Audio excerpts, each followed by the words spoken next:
74 Palestinians were killed, 4 Israelis were killed. It's all in the occupied territories.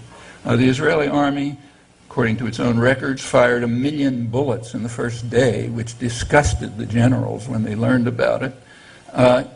Israel, the first few days of the Intifada, was using U.S. helicopters, they don't make them, U.S. helicopters to attack civilian complexes, apartment houses and so on, killing and wounding dozens of people. And the U.S. did respond to that.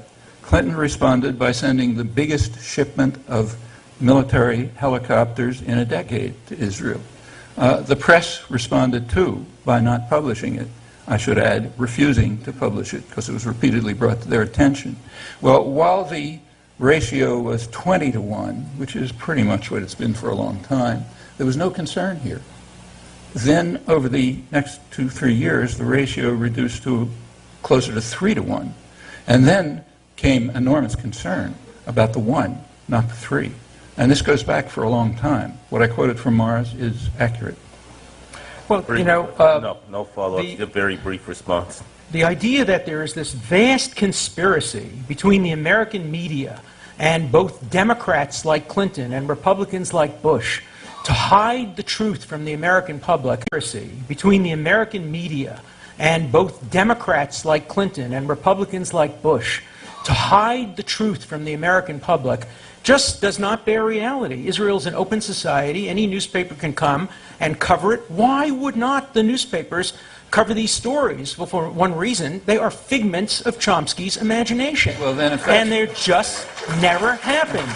Now, I want to talk about another figment of his imagination. Chomsky constantly quotes right. Benny Morris as if Benny Morris supports his position. What happened is Benny Morris was asked whether or not I accurately quote him in my book, The Case for Peace, and Benny Morris responded as follows. He still holds the views that I attributed to him, that I am right about his views, and that someone could read Morris's books, this is a quote from Morris, and arrive at exactly the same conclusions. And yet, Professor Chomsky, by selectively quoting and by picking tidbits out of context, knowing that you're not going to check up on him, tells you essentially that what you believe in the American media, whether it be the Washington Post, the Boston Globe, or the New York Times, is not true.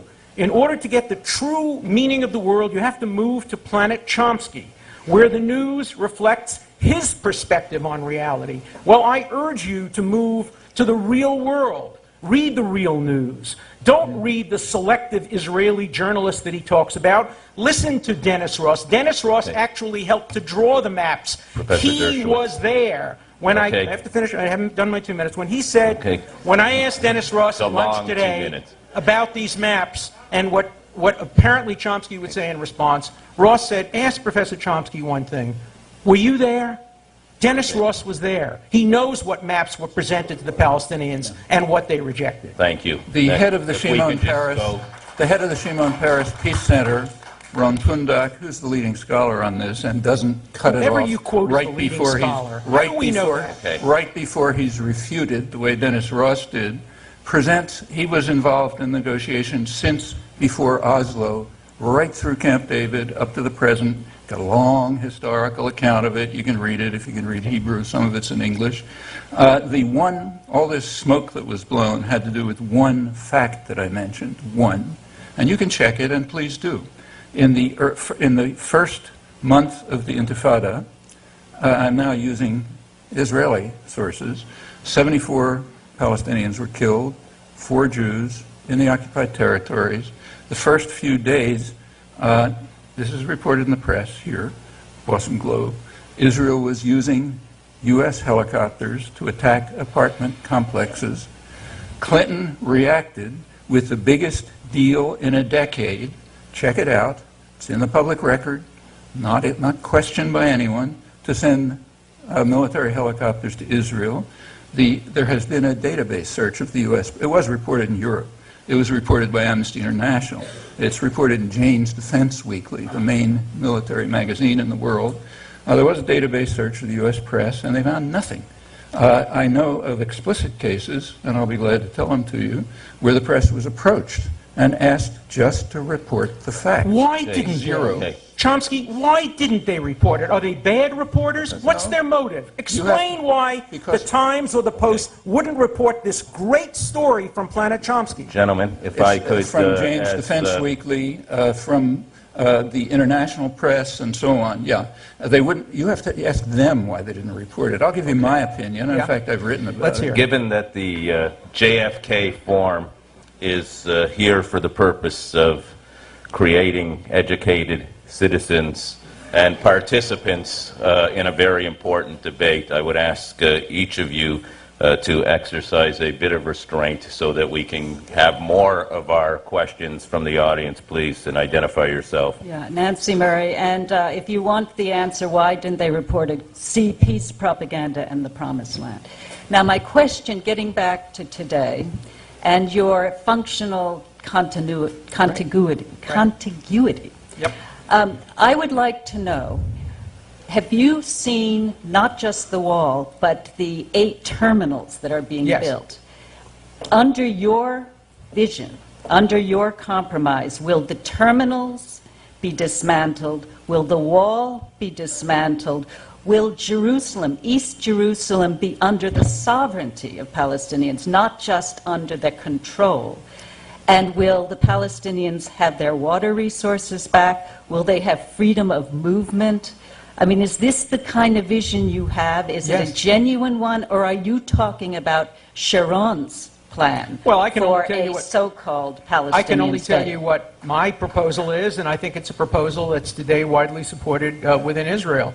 That is that the ultimate security fence, I've been through not only the terminals, but the most recent terminal, the most recent high-tech terminal that was just built. I proposed actually that the security fence be placed on wheels and constantly be able to be moved consistent with Israeli security needs. The Israeli Supreme Court ruled last year, and Chomsky misstated it, no Israeli justice has ever said, and I challenge you to find a statement that Barak has ever said that Israeli law trumps international law. That is simply not true.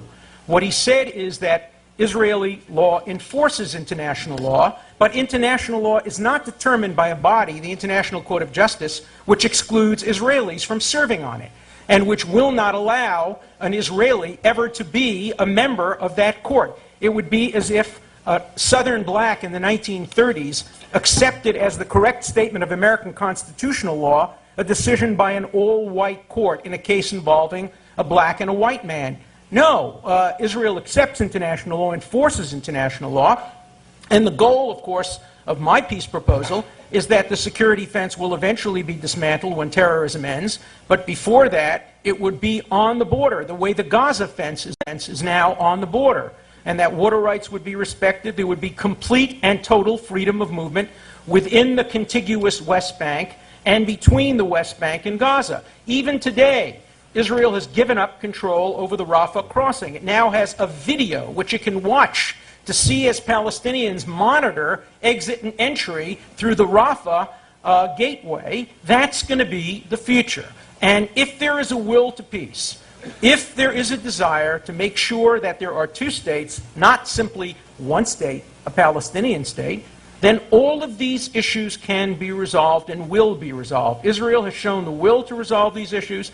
Certainly, I support a resolution that gives dignity, gives economic viability, gives political freedom, and freedom of movement to the Palestinian people. And sovereignty over East Jerusalem? And sovereignty over East Jerusalem. Let me quote once again. I purposely quoted Justice Bergenthal because I know of Mr. Dershowitz's opposition to the World Court.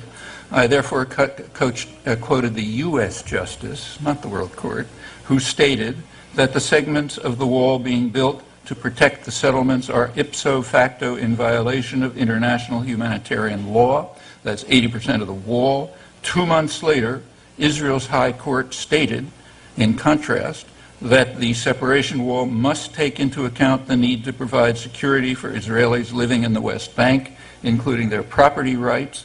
That's in direct contradiction to Justice Bergenthal's separate declaration, unanimously by the World Court. That's right. And if you would like his comment about how international law, Israeli law supersedes international law in East Jerusalem because it was annexed to Israel illegally I'll be happy to provide it to you. Just send me an email. But that's not what you said. Please hold. Let's go to the next. Michael Sevi, I'm a second-year student at the law school.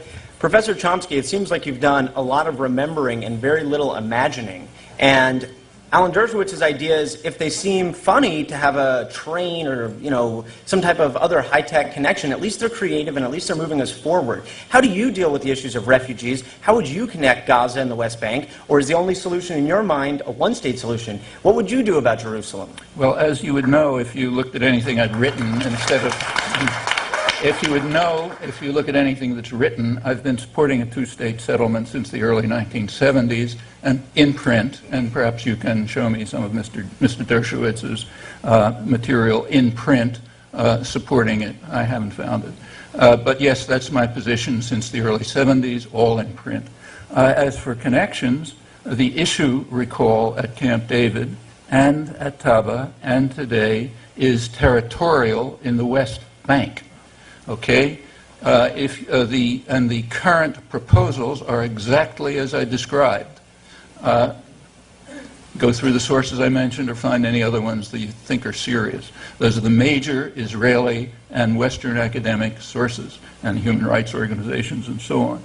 Yes, they break up the West Bank into 3 Bantustans, as Benvenisti said, with virtually no organic connection to East Jerusalem, which is the center of Palestinian life. That's why the EU and the European Union and Human Rights Watch and others flatly reject them. Now, it is possible, what Israel is in fact doing now is developing a huge infrastructure system in the West Bank with highways for Israelis and paths for Palestinians, so that they don't have to interact with one another, which means that this network around the West Bank, which will be annexed to Israel, roughly 40 to 50%, people can travel in it in great comfort from the suburbs around Tel Aviv, including all the water resources, including the most arable land. They can get to Tel Aviv and Jerusalem. The Palestinians will be following paths. Actually, I can read to you, if you like, how Israeli journalists are describing that. And if you'd like to check it out for yourself, I'd suggest sometime that you take what's officially called the Palestinian Road from Bethlehem to Ramallah, which takes like 10 minutes on the Jewish highway. I've taken it. It's a little winding road. The dirt road goes right next to a wadi. If it's not raining, you're lucky if you don't fall into it. And off on the hill, you can see the paths where people are sort of moving. On the days when the settlers are not traveling, the roads are empty because there's no way to get anywhere. I mean, you go in a broken-down taxi cab up to a barrier, and then you transport someone who needs dialysis, say, or a pregnant woman carrying over a ditch, and you go to another cab and so on. Yeah, that's kind of contiguity. And again, I say the same thing. If that's reasonable, then fine. Let's impose that kind of contiguity on Israel. Okay, hold, please. You have a very brief response. First of all, listen to the words. There's an element of racism in one of the phrases we've heard today in describing this as a Jewish highway. 1.2 million Israelis are Arabs. Many of them are Christians. There is no such thing as a Jewish highway in Israel. There are Muslim highways in Saudi Arabia. There are Muslim-only roads in other parts of the world. But there is no road, there's nothing in Israel that is opened only to Jews, even synagogues. Everything is open to Israeli Arabs. Every road is opened to an Israeli Arab. When the peace solution is finally proposed, had the Camp David and Taba Accords been accepted, the Palestinians would be free to build any superhighways they choose. And indeed, Israel has offered now a superhighway and a super roadway between Gaza and Jerusalem. Between Gaza and Hebron. And the idea of, it's very difficult, I acknowledge, how to connect East Jerusalem to Bethlehem, to Ramallah, and to Jericho will require a challenge. But people are working on it. There are creative solutions being proposed. I am waiting along with a challenge, but people are working on it. There are creative solutions being proposed. I am waiting along with the student who asked the question for some creative, positive, imaginative solutions from Professor Chomsky. All we're hearing is a